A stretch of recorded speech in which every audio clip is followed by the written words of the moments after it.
사전회의에 올리지도 않은 네 기사를 왜 내가 내보내야 하니? 그 정도로 위급하고 위중한 사안이야, 네 기사가? 내 자리에 앉고 싶다며.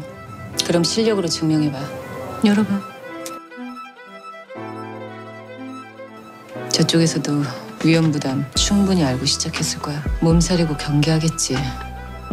이 사실 알려주는 날이면 모가지 날아간 인간들이 한두 명이 아닐 테니까. 그 뒤에 있는 인간들을 끌어내리는 게 내 목표니까. 저 사람 몇 년 전 보배저축은행 사건 은행 쪽 변호사였어요. 박재상이 재판에서 무슨 역할을 했는지 알아보겠습니다.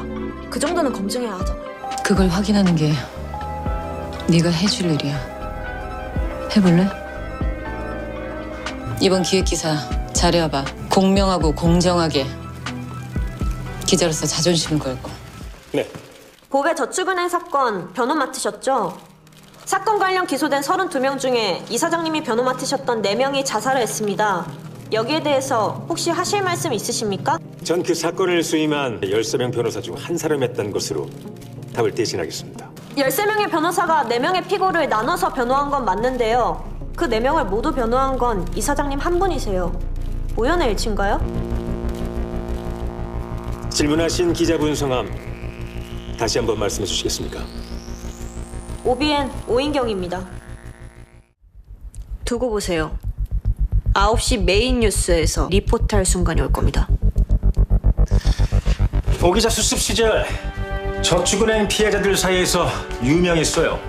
뉴스가 안 될 걸 알면서도 성실하게 취재하는 걸로. 내가 데스크에 물었어요. 저거 가만 놔둬도 되겠냐고. 데스크에서 그러더군요. 안에 두는 게 낫다고. 어디까지 취재해오는지도 볼게요. 아니죠? 지금 부장 얘기하는 건. 태풍, 화재, 일가족 자살 사건. 난 왜 이런 뉴스만 하고 있을까? 궁금했던 적 없습니까?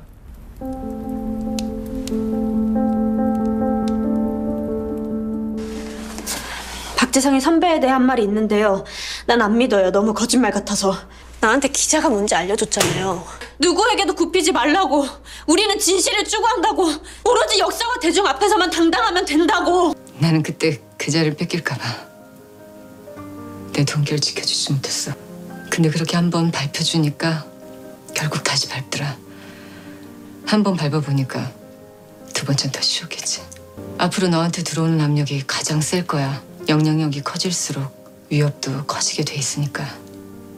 무슨 일이 있어도 절대로 밟혀주지 마라. 알았지? 살면서 이런 막다른 곳에 몇 번이나 부딪혀봤다. 더 이상 앞으로 나갈 수도 없고 물러설 수도 없는 상황. 그런 상황에서 나는 단 한 번도 도망치거나 피해본 적이 없다.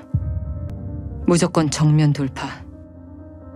내가 부서지든가 네가 부서지든가. 시청자 여러분 안녕하십니까? 발로 뛰는 뉴스, 빠른 뉴스, 고혜란의 뉴스9 지금부터 시작하겠습니다.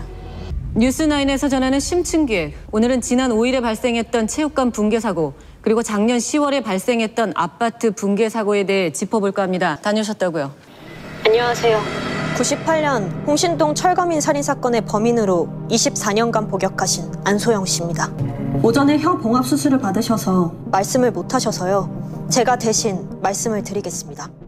평범한 주부가 재개발위원회 철거위원장을 망치로 때려서 살해한 사건이에요. 이 사건의 진범을 밝히기 위해 이 자리에 나왔습니다. 망치 머리에 붙어있는 피와 머리카락, 피부 조직들은 피해자 유모 씨의 것이 확실하다고 되어 있고요. 중요한 것은 손잡이 부분입니다. 나무 손잡이에 남아있던 피부 조직을 SMP라는 새로운 기법으로 분석을 했는데요. 그 결과 그 피부 조직은 안소영 씨가 아닌 다른 분의 것이라는 결과가 나왔습니다. 박일복 씨, 지금 시민당 후보죠. 박재상 변호사의 아버지입니다. 그것만 가지고는 의혹이 있다라고 단정 짓기에는 다소 좀 무리가 있어 보입니다.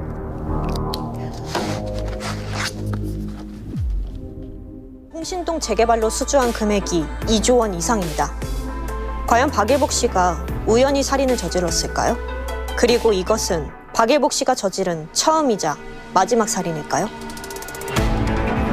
이와 같은 의문들에 대해서는 내일부터 차근차근 말씀드리겠습니다. 불러주시면 곧바로 달려오겠습니다.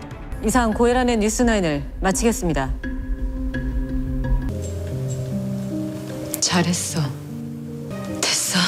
이걸로.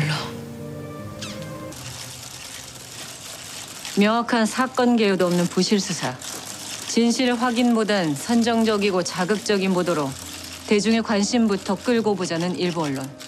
아니면 말고 보자는 이런 식의 무책임한 기사로 개인의 명예뿐만 아니라 언론의 신뢰도까지 무너지는 일이 더 이상 되풀이 되지 않았으면 합니다.